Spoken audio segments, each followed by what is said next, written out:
तो आज हमारे पास दुर्गा सप्तशती के 5वें अध्याय की एक व्याख्या है। जी, जिसमें देवी काली के प्राकट्य और चंडमुंड के वध पर फोकस किया गया है। बिल्कुल।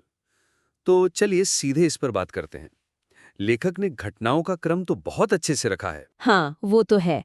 ढांचा एकदम साफ है।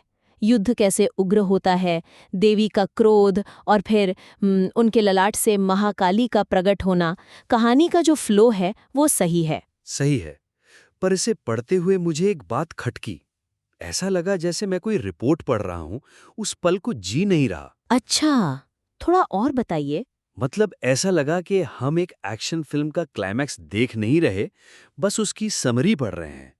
सब कुछ बताया गया है, पर वो जो एक रोंगटे खड़े कर देने वाला एहसास होता है ना, जी, वो कहीं खो गया है। आपने बिल्कुल सही नस पकड़ी है। कहानी के नाटकीय प्रभाव को काली के प्राकट्य और युद्ध के वर्णन में और गहराई देकर काफी बढ़ाया जा सकता है। हाँ, अभी दिक्कत यही है कि लेखक बता ज्यादा रहा है और दिखा कम रहा है।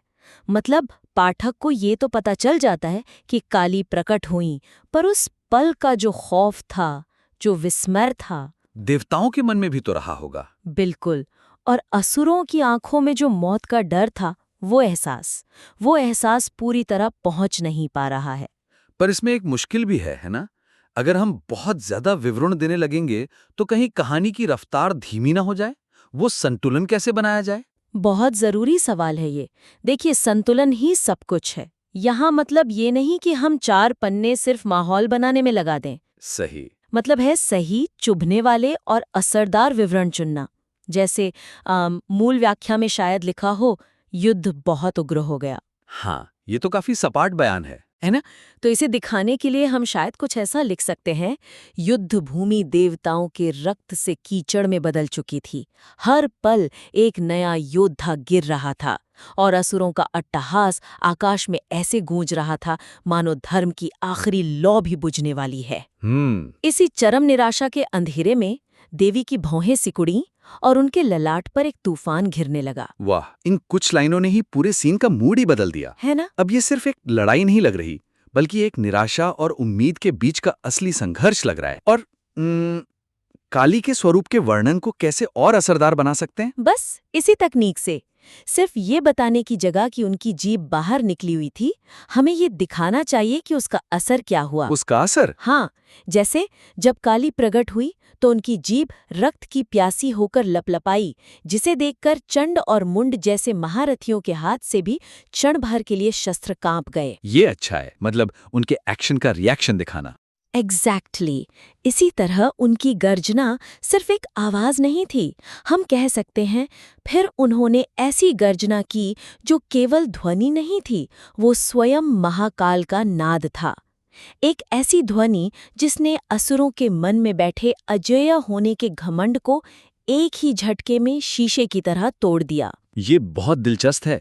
तो आप कह रही हैं कि उनके हर हाव भाव को असुरों की प्रतिक्रिया से जोड़कर दिखाना चाहिए, ताकि उनका प्रभाव ज्यादा गहरा हो। बिल्कुल, और शायद सिर्फ असुर ही नहीं, देवताओं के मन में भी तो वो भय और विस्मय का मिला-जुला भाव आया होगा। हाँ, ये भी एक अच्छा पॉइंट है। उस विरोधाभास को दिखाना भी कहानी को और गहरा कर सकता है कि जिस रूप को देखकर असुर कांप रहे थे, उसी रूप को देखकर देवताओं को पहली बार उम्मीद की किरण दिखी। और युद्ध के वर्णन में भी यही किया जा सकता है। उन्होंने असुर सेना का संहार किया।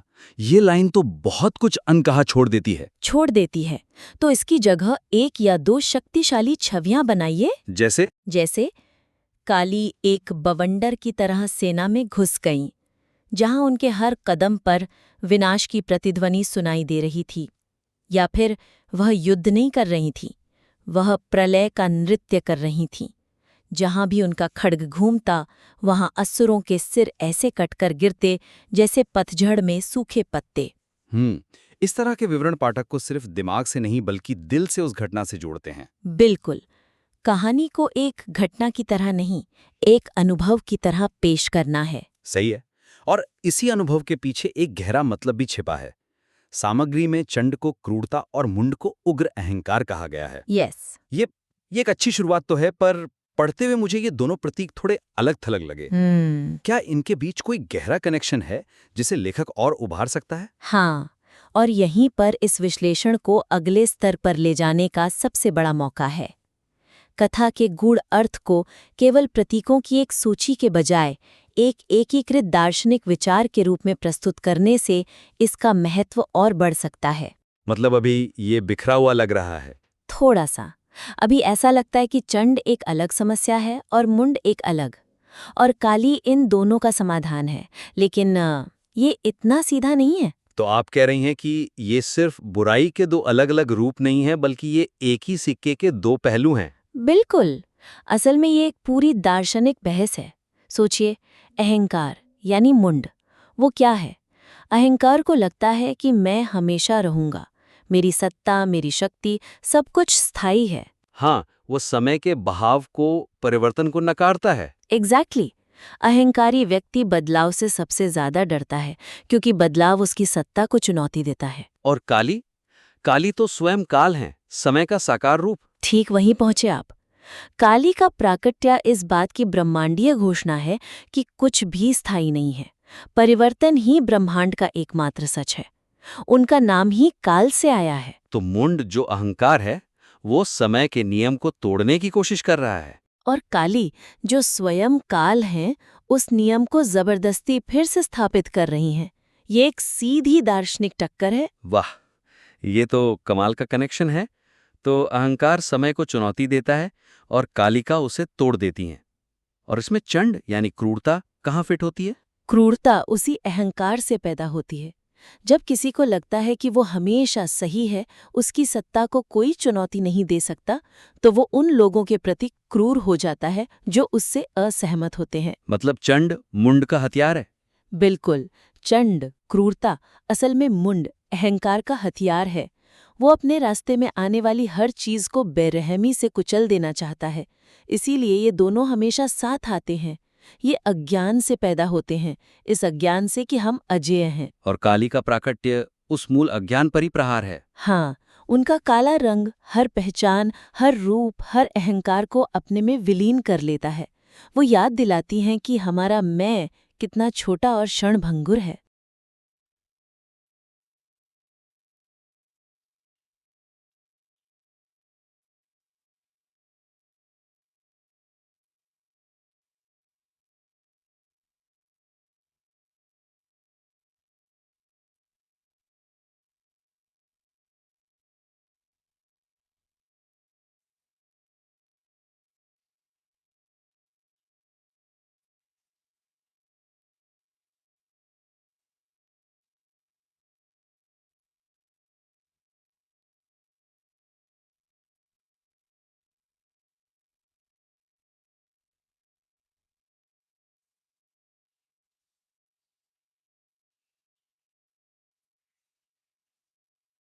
जरूरी है। ये सिर्फ हिंसा नहीं है, बल्कि ये एक कॉस्मिक सर्जरी की तरह है। कॉस्मिक सर्जरी, ये अच्छा फ्रेज है। जब शरीर में कोई ऐसा फोड़ा हो जाता है जो पूरे शरीर में जहर फैला सकता है, तो उसे काटना ही पड़ता है, भले ही उसमें कितना भी दर्द क्यों ना हो। चंड और मुंड वही फोड़ा है, क्रूरता और अहंकार का वो जहरीला मिश्रण जो सृष्टि के संतुलन को बिगाड़ रहा है। ये नजरिया तो पूरी कहानी को ही बदल देता है। ये सिर्फ दो राक्षसों का वध नहीं है, बल्कि ब्रह्मांडीय संतुलन को फिर से स्थापित करने की एक जरूरी और शायद दर्दनाक प्रक्रिया है। बिल्कुल। पर आज के समय में जब हम इन कहानियों को पढ़ते हैं, तो इन बड़े-बड़े ब्रह्मांडीय विचारों को अपनी जिंदगी में कैसे उतारें? सामग्री में जो संदेश दिए गए हैं, जैसे अहंकार का अंत होता है, वो सही तो हैं, पर थोड़े किताबी लगते हैं। यही सबसे जरूरी सवाल है। इन कहानियों की असली ताकत तभी है जब वो हमारे अंदर के चंड मुंड को मारने में हमारी मदद करें। सही बात है। कथा के संदेश को आज के पाठक के जीवन के संदर्भों से जोड़कर इसे और अधिक प्रासंगिक और प्रभावशाली बनाया जा सकता है। चंड और मुंड को केवल बाहरी राक्षसों के रूप में नहीं, बल्कि हमारे भीतर की नकारात्मक प्रवृत्तियों के रूप में भी दिखाना होगा। आप हमारे अंदर के असरों की बात कर रहे हैं। बिल्कुल।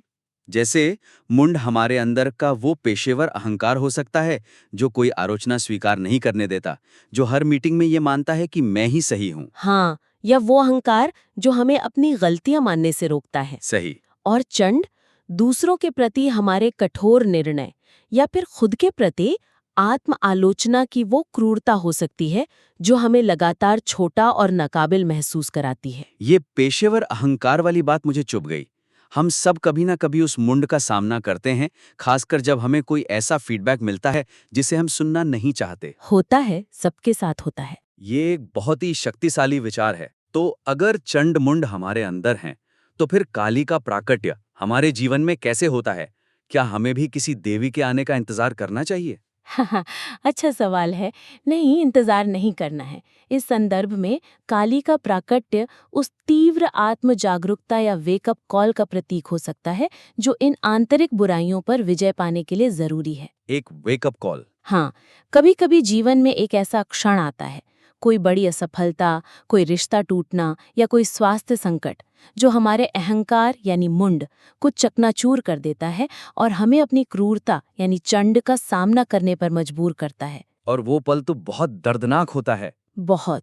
वो पल काली के रूप की तरह ही भयानक और दर्दनाक लग सकता है, क्योंकि इसमें अपने ही बनाए हुए भ्रम और झूठ को नष्ट करना पड़ता है, लेकिन अंत में ये मुक्तिदायक होता है। तो काली वो सच्चाई का आईना है जिसे देखने से हम डरते हैं, लेकिन जिसे देखे बिना हम आगे नहीं बढ़ सकते। बिल्कुल सही कहा आपने।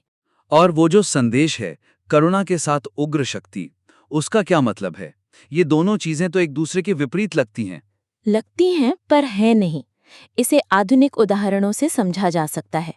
जैसे पर्सनल ग्रोथ के लिए सेल्फ कंपैशन यानी आत्मकरुणा जरूरी है। यह समझना कि हम इंसान हैं, हमसे गलतियां हो सकती हैं। ये देवी का सौम्य रूप हो गया। हाँ, माँ वाला रूप।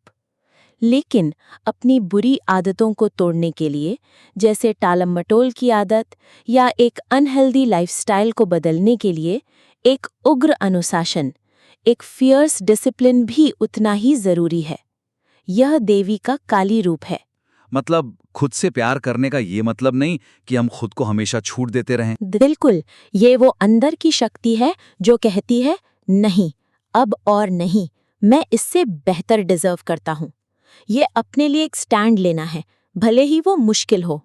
तो एक तरफ गलती करने पर खुद को माफ करने की करुणा है, वो दूसरी तरफ खुद को बेहतर बनाने के लिए एक कठोर अनुशासन भी है। ये करुणा और कठोरता का संतुलन ही पाठक के लिए इस संदेश को सिर्फ एक विचार नहीं, बल्कि एक उपयोगी टूल बना देगा। वो समझ पाएगा कि खुद से प्यार करने का मतलब हमेशा नरम होना नहीं होता। कभी कभी खुद को बचाने के लिए कठोर भी होना पड़ता है। एग्जैक्टली। तो यार, हम आज की बातचीत को समेटें तो 3 बड़ी बातें निकल कर आती हैं। पहली, कहानी को सिर्फ बताना नहीं, बल्कि उसे महसूस कराना है। हाँ, खासकर काली के आने वाले सीन में संवेदी विवरणों और किरदारों की प्रतिक्रियाओं के जरिए। दूसरा, चंड मुंड और काली के प्रतीकों को अलग अलग देखने के बजाय उन्हें एक गहरे दार्शनिक विचार के रूप में जोड़ना, जहां अहंकार समय को चुनौती देता है और काल उसे सही जगह दिखाता है। और तीसरा, इन शाश्वत संदेशों को आज की जिंदगी से जोड़ना, चंड मुंड को अपने अंदर की नकारात्मक प्रवृत्तियों के रूप में देखना और काली को उस वेकअप कॉल या उग्र अनुशासन के रूप में समझना, जो हमें उन पर विजय पाने में मदद करता है। बिल्कुल। ये सुझाव इस बेहतरीन विश्लेषण को सिर्फ जानकारी पूर्ण ही नहीं, बल्कि पाठक के लिए एक परिवर्तनकारी अनुभव बनाने में मदद कर सकते हैं। मुझे भी ऐसा ही लगता है। जब आप इन पर काम कर लें, तो हमें अपना काम फिर से भेजने में संकोच न करें। हमें आगे की प्रगति देखने में खुशी होगी।